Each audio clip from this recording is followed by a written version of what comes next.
Welcome back everyone, and today I just want to do a quick little video to explain what I think the differences are between Luminar AI and Luminar Neo.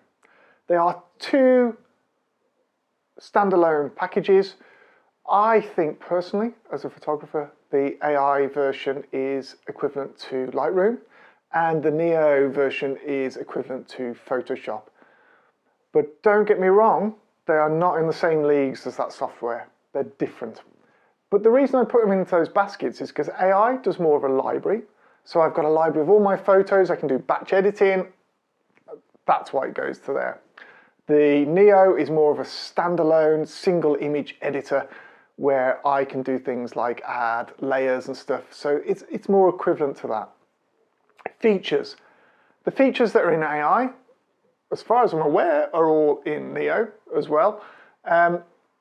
The only differences and caveats to that is Neo doesn't have a library, but then again, you might not need that.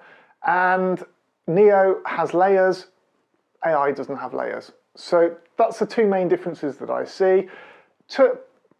Personally, in terms of how I work, I will take my AI one and I use it for my landscapes and everything else, and I build a little library up in there and I can edit and do stuff. But actually, on my commercial side, I don't want to do that. I use Lightroom for my library. I just want to edit a single photo because I need to do something special that AI does, or Luminar does really well. And for instance, sky replacement. So I just want to drag a single photo in, and that does amazingly well at that. I can edit it, put it out, and that's it. It's not putting it into my library. It's not messing stuff up in that library of AI. So I use both, and I've got a reason for using both. You've got to choose what you need. If you just want to edit single images, go for the Neo. If you want to build a library up and have some alternative to Lightroom, then go for AI. Features are pretty much, apart from those overlays, which they might bring into AI, I don't know. That's the main difference. I hope that's helped. If you know any differences that you think, put them in the comments down below.